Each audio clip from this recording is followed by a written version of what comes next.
Hola, hoy hablaremos sobre Drupal Entity API. Comenzamos.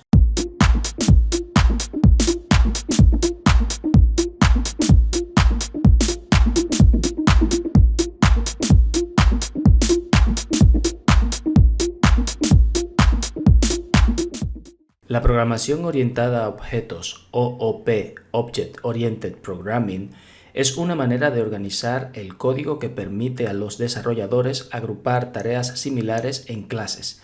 Con esta implementación, nuestro código se hace más fácil de mantener y evita repeticiones innecesarias. Una de las ventajas es que si modificamos parte de la información en el script, normalmente solo hace falta cambiarla en un sitio para actualizar el código. Por ejemplo, si se ha usado un sistema de base de datos como MySQL y queremos cambiarla a otro, los métodos que utilizaremos para las sentencias serán los mismos. Una clase se puede ver como el esquema de una casa y un objeto como la casa ya construida.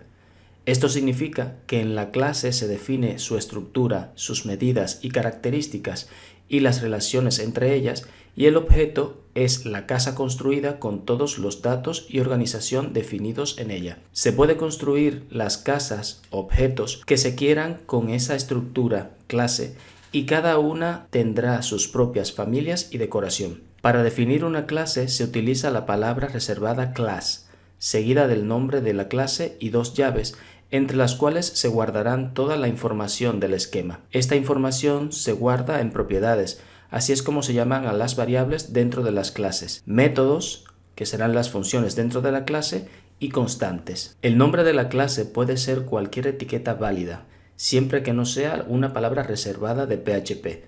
Un nombre válido comienza con una letra o guión bajo, seguido de una cantidad arbitraria de letras, números o guiones. This es una pseudo variable que está disponible cuando una clase se instancia. La clase instanciada es un objeto y this hace referencia a ese objeto. Para crear una instancia de una clase se utiliza la palabra new. Un objeto será creado siempre a no ser que el objeto tenga un constructor definido y lance una excepción como error. Las clases han de definirse antes de instanciarse.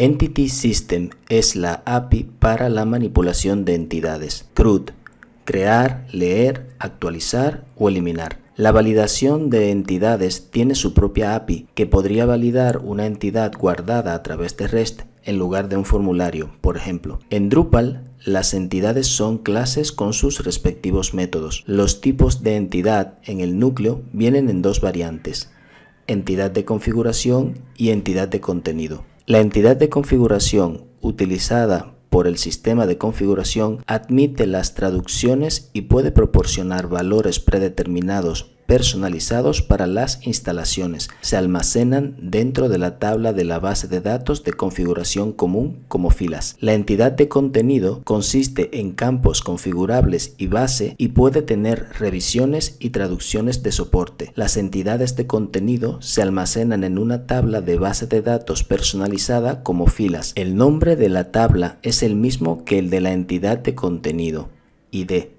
Y las columnas se definen mediante el método BaseFieldDefinition de la entidad. Los paquetes son diferentes variantes de un tipo de entidad. Por ejemplo, con el tipo de entidad de nodo, los paquetes son los diferentes tipos de nodo, como el artículo y la página. Normalmente, un paquete está representado por una entidad de configuración, aunque existen otros modelos en los módulos contribuidos. En el ejemplo del nodo, el tipo de nodo artículo es en sí mismo una entidad de configuración. La configuración almacena las diferencias entre los tipos de entidades y el contenido, como la configuración y los campos. Al crear un nuevo tipo de entidad que tiene entidades de paquete o bundles, creará tanto una entidad de contenido que administrará los detalles y operaciones del contenido, como una entidad de configuración que manejará las diferencias entre los tipos de entidad de contenido.